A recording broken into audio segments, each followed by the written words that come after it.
बच्चों, आज हम 10वीं कक्षा का संस्कृत का पहला पाठ सूची पर्यावरणम का अध्ययन करेंगे। यह पाठ आधुनिक कवि हरिदत्त शर्मा के रचना संग्रह लसल लतिका से लिया गया है। इसमें कवि ने महानगरों की यांत्रिक बहुलता यानी यातायात के साधन और मशीनी यंत्र फैक्ट्रियां इत्यादि से बढ़ते प्रदूषण पर चिंता व्यक्त करते हुए कहा है कि ये लोह चक्कर तन मन का शोषक है, जिसमें वायुमंडल और भूमंडल दोनों मलिन हो रहे हैं। कोई महानगरीय जीवन से दूर निर्झर नदी, झरने, वृक्ष समूह, लता कुंज, पक्षियों से गुंजित वन प्रदेशों की ओर कवि जाने की इच्छा व्यक्त करता है। तो आइए हम पाठ का अध्ययन शुरू करते हैं। पहला श्लोक है, दुर्वहम अत्र जीवितम जातम प्रकृतिरेव शरणम सूचि पर्यावरणम महानगर मध्ये चलदनिशम कालाय सचक्रम मनः शोषयत तनुः पेशयत भ्रमति सदा वक्रम दुर्दान्तैर्दशनै अमूनाशयान्नेव जनग्रशनम सूचि पर्यावरणम। अन्वय, अत्र जीवितम दुर्वहम जातम प्रकृतिरेव शरणम सूचि पर्यावरणम एव शरणम महानगर मध्ये अनिशम चलत कालाय सचक्रम मनः शोषयत तनुः पेशयत सदा वक्रम भ्रमति अमुना दुर्दान्तैर्दशनै जनग्रशनम एव न शयात अतः सूचि पर्यावरणम एव शरणम। प्रसंग, प्रस्तुत श्लोक हमारी 10वीं की शेमुषी नामक पाठ्य पुस्तक के सूचि पर्यावरणम नामक पाठ से लिया गया है।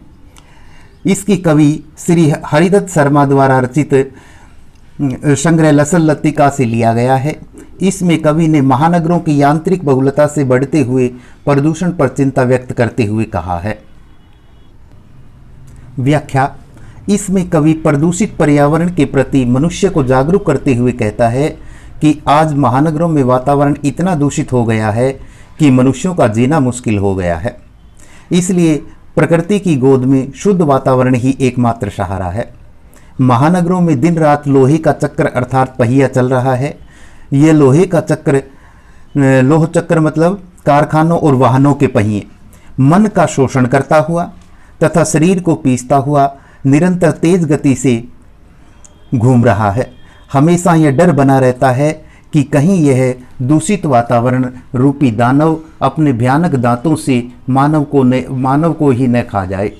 अतः मानव नाश से बचने के लिए प्रकृति की गोद में शुद्ध वातावरण ही एकमात्र सहारा है। भावार्थ, आजकल महानगरों में प्रदूषण के कारण मनुष्य का जीना मुश्किल हो गया है। कारखानों में मशीनी चक्र एवं वाहनों के निरंतर चलते हुए पहिए न केवल ध्वनि प्रदूषण फैलाते हैं बल्कि वायुमंडल को भी दूषित करते हैं, जिसका प्रभाव तन और मन दोनों पर पड़ता है। अतः इस महाविनाश से बचने के लिए हमें शुद्ध वातावरण वाली प्रकृति की गोद में जाना चाहिए।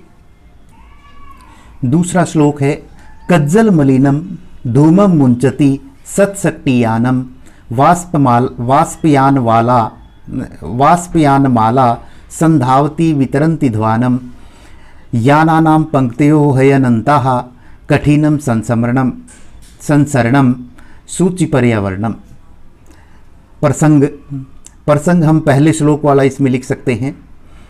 अन्वय, सत्शक्तियानम कज्जल मलिनम धूमम मुंचति वाष्पयानमाला ध्वानम वितरन्ति संधावती यानानां हि अनंता पंक्तयः धावन्ति अतः संसरणम अपि कठिनम भवति सूचि पर्यावरणम। व्याख्या, इस श्लोक में कवि दूषित पर्यावरण के प्रति चिंता व्यक्त करते हुए कहता है कि सैकड़ों मोटर गाड़ियां काजल जैसा काला धुआं छोड़ रही हैं। रेलगाड़ियों की कतारें शोर मचाती हुई दौड़ रही हैं। सड़कों पर वाहनों की अनगिनत पंक्तियां हैं, जिससे पैदल चलना तो दूर सरकना भी मुश्किल हो गया है। अतः मानव जीवन को विनाश से बचाने के लिए शुद्ध वातावरण प्रकृति की गोद में शुद्ध वातावरण में जाना चाहिए। भावार्थ, दौड़ते हुए असंख्य वाहन न केवल ध्वनि प्रदूषण करते हैं बल्कि इनसे निकलता हुआ काला धुआं वायु प्रदूषण भी फैलाता है। इसलिए कवि जीवन रक्षा के लिए शुद्ध वातावरण वाली प्रकृति की गोद में जाना चाहता है।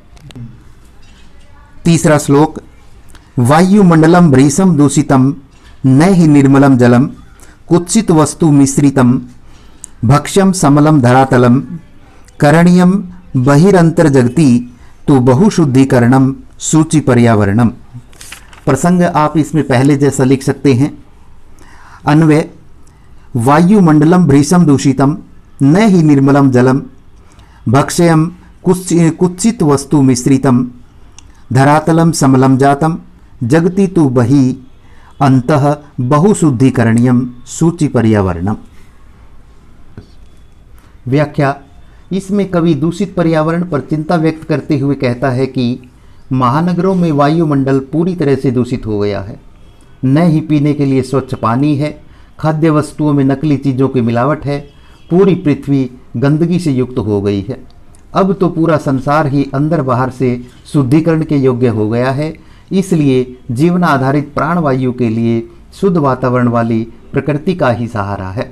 भावार्थ, आज नगरीय वातावरण के दूषित होने के कारण सांस लेना भी मुश्किल हो गया है। खाने पीने की वस्तुएं मिलावटी हो गई हैं। धरती का कण कण दूषित होने से सारे संसार के लोगों को वातावरण के शुद्धिकरण का प्रयास करना चाहिए। यदि वीडियो अच्छी लगे तो लाइक करना और चैनल को सब्सक्राइब कर देना। धन्यवाद।